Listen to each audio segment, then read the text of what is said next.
Good morning, my fellow agents, and today we're going to do our review of Division 2. Came out last Friday, so it's been 1 week since I've had this game. I'm now level 30. Did complete all of the original or first wave of missions, and my world is now at Tier 1, which is what happens after you beat the Capitol Hill Stronghold in the Division 2. So after you hit 30 and you get your specialization, once you get your specialization, it's when the Black Tusk invade. And so that's kind of where I'm at right now. The game is just getting started, basically, at this point. So it's pretty exciting. So let's just do a quick review of Division 2. See what we thought of the game. What do we think of the game? And is this something that you should buy? So there are going to be a few bugs and a few issues going on with the game going on right now. There are some glitches with the movement. There will be times where your controller just will stop responding. That can be kind of frustrating. And there are definitely some visual glitches as well, and just movement glitches in general. That's expected. It is a Ubisoft game. While I do like to give Ubisoft a really hard time, they have improved quite a bit in the past couple years, or at least the last couple games that they've released. They used to be very bug-ridden. They still kind of are, but Ubisoft games are generally full of bugs anyway. This one's not nearly as bad as some of the other ones, but everything is playable. Nothing is really all that game-breaking, while it can be frustrating and get you killed sometimes. So, let's go into the Division 2. So let's start with the story. So, DC has fallen to 3 different factions when you first get started. The Outcasts, the Hyenas, and the True Sons. And so, what you're trying to do when you first get in is you're trying to take back DC from those 3 groups. Once you start getting up to the higher levels, you do strongholds where you eliminate their councils, and then once you complete the last stronghold, which is the Capitol Hill Stronghold, you get your Tier 1, and that's when the Black Tusk invade. Once the Black Tusk invade, basically everything is wiped fresh, and now you're fighting just the Black Tusk off. So that is the story of Division 2. It's pretty straightforward. It's given a lot of information just through transmissions. There's some cutscenes which are really cool. And every time you click on a mission, when you start heading that way, it'll give you just a brief summary of what's going on and some backstory. A lot of the story is also given through findable devices like radios and cell phones, so make sure you pick those up, give them a listen. That'll help fill out your world a little bit more and give you a little bit more information as to what's going on around you and how you kind of got to where you are now. When we move on over to level design, the cityscape looks amazing. DC is fantastic. It's overgrown. There's animals running around the streets. Kind of looks like I Am Legend, to be honest with you. There are mannequins scattered about, and that's all I could think of was Will Smith and I Am Legend hitting on a mannequin at a Blockbuster. So there is that, but it does look really good. Now, there are some problems with the feel of this game compared to Division 1. Division 1 felt like the world was more populated, and I think that's because there were a lot of NPCs just kind of roaming the streets. There were a lot of friendly NPCs, there were a lot of civilian NPCs, there were a lot of enemy NPCs. In Division 2, there's not nearly as many NPCs roaming around by themselves, which kind of makes the world feel a little empty at times, but everyone is kind of gathered in the settlements. So they've gathered in Theater Settlement, they've gathered in the Castle Settlement, and they've gathered in the Campus Settlement, as well as in your White House, DC home base. So that's why you don't see as many people running around the streets civilian-wise, but it does make the world sometimes feel a little bit more empty than it actually is. Especially with the player base, there's quite a few players apparently playing this game. And even though it doesn't really feel like that all the time when you're out running by yourself, because it is a solo game for some portions, or for, depending on how solo you want this game to be, it does feel a little empty at times. But at least the scenery when you're running around is fantastic. It does look really good. When you get into the missions are a lot of clearing buildings, and sometimes they can feel a little familiar from one mission to the next. The designs, the color palettes, all kind of is the same for the most part. There are some differences, obviously, in each building that you go in, but a lot of times it is clearing out buildings, killing off waves of enemies. The missions are a lot of fun. They are surprisingly addicting. Like, I didn't expect to enjoy them as much as I am, and I've done them quite a few times, or a couple times, especially since I've been going back and playing with some of my lower level friends. So it does look amazing. The game does look great. It feels great. The controls are really pretty good. There are some issues with the controls, but we'll get into that here in a little bit. When we go into general gameplay, overall, this game is really good. I do enjoy this game quite a bit. The Division 2, the controls do feel really good and improved on from Division 1. There are a few things and tweaks that you can make in the settings that may help you, but to be honest, I do not like the parkour mode, which allows you to just jump over things if you're in a sprint. I found that it tends to get me killed more often than not. It'll like throw you up on top of cover you're trying to get behind, and then instead of getting behind the cover and taking cover like you're supposed to, you end up getting shot and killed. And so there's a lot of that if you have the parkour on, so I do not recommend that function. I know a lot of people seem to like it, or at least some of the people that I've grouped with seem to have it on because they run up on top of random things. I'm like, you have parkour on, but I'm not a big fan. I also turned off the ability to use the sticks to get out of cover. So if I'm in cover, I have to hit X as opposed to pulling on the sticks. I found that if I was in cover and I was trying to adjust where I was looking or trying to get a better angle while under the cover, it would break the cover. I'd stand up and again I'd die. So I turned off the ability to get out of cover using the sticks. Now I have to hit X. And I also made turning the corners a lot faster and smoother, and that seems to help out quite a bit. So it is a lot of personal preference. There's a lot of tweaks that you can do. So make sure that you go into your settings, adjust your settings, and make the tweaks that you need for your particular playstyle and how you like the game to feel. I'm sure you'll be able to find a setting that works best for you. Now, this game is a looter shooter, so the purpose of this game is to get better loot and then kill more players and get better loot.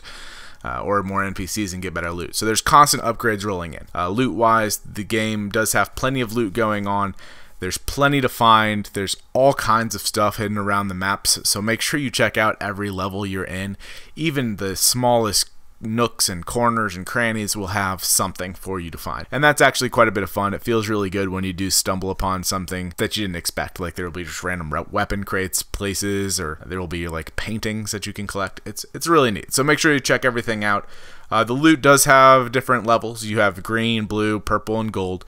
And then as you level up, you'll notice that the greens slowly disappear, and then they become all blues. And then the blues slowly disappear, and they become all purples. And the purples slowly disappear and become all gold. So the loot color is mainly based off your level. It doesn't really seem to be based off of the stats of the weapon. Now the gold will obviously have more attributes to them, so more skills and stuff acquired to the weapons.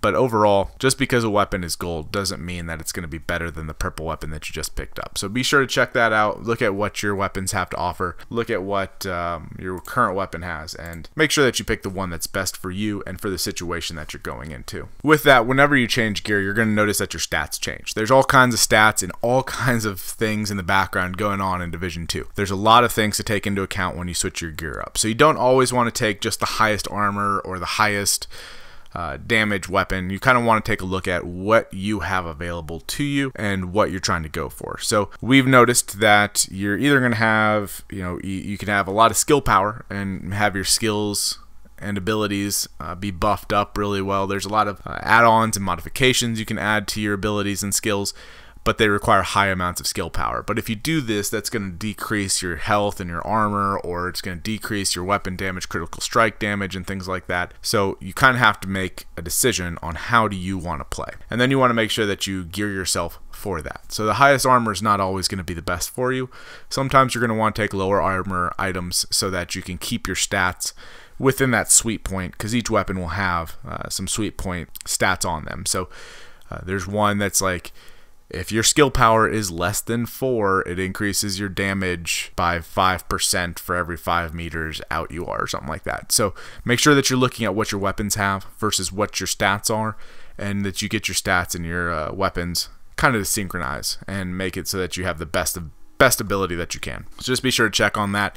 And sometimes you don't always want to put the mods into your gear, especially if it's going to mess your stats up and take you out of those sweet spots, those sweet points for your weapon abilities. The last thing I want to talk about is they do put players first when it comes to Division 2. One thing I've noticed is that when you group up, and I'm level 30, and I leveled really quick because I played the crap out of this game the first weekend. So I am way out leveled. I way out leveled a lot of my friends, and that's perfectly fine. And one thing that they did really well in Division 2 is that when you group up with a player that's a lower level than you, it'll boost that player up to your level. So it's one below the current highest player.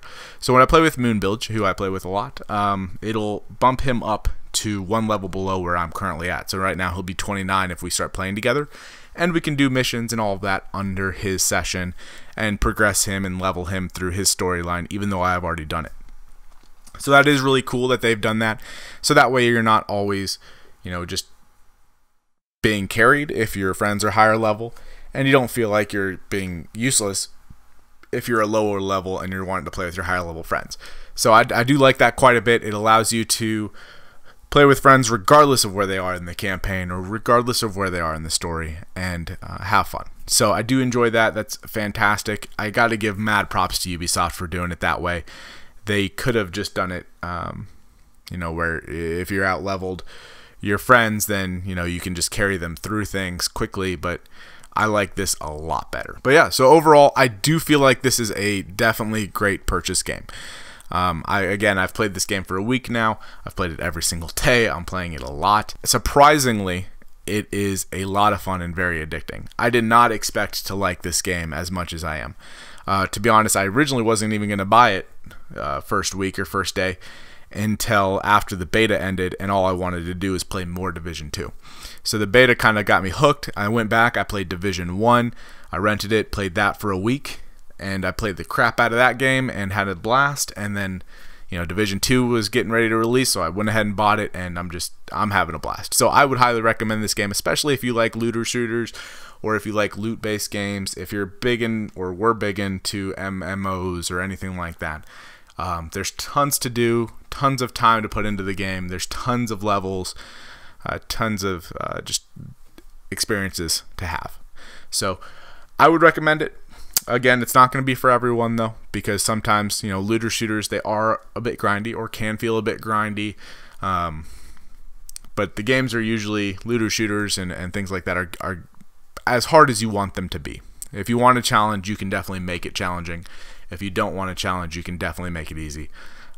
And they have that with different levels through each item or mission and stronghold. So I highly recommend the game. I am having a fun time playing it. If you do have it, if you want to play with us, let me know. I'm here to play with you. It's a lot more fun when we have players and people to play with. Every game is. So be sure to just come join us on the PlayStation 4. If you're on the PlayStation 4, we do have a clan up called Greenies. It's Greennies, so be sure to check that out. I appreciate you guys taking the time to watch this video. Make sure to hit that like and subscribe button. There will be more Division 2 on the way. We're going to start going into noob guides where we take a look at stats and recalibration and how that works. So that way, if you're new to the Division and looter shooters or just looter games in general, hopefully we can help you out. I do enjoy helping new players out, so we're going to focus on some noob guides here to help out some of you newer and struggling players. So I hope you guys have a wonderful day. And remember, I'll see you in game.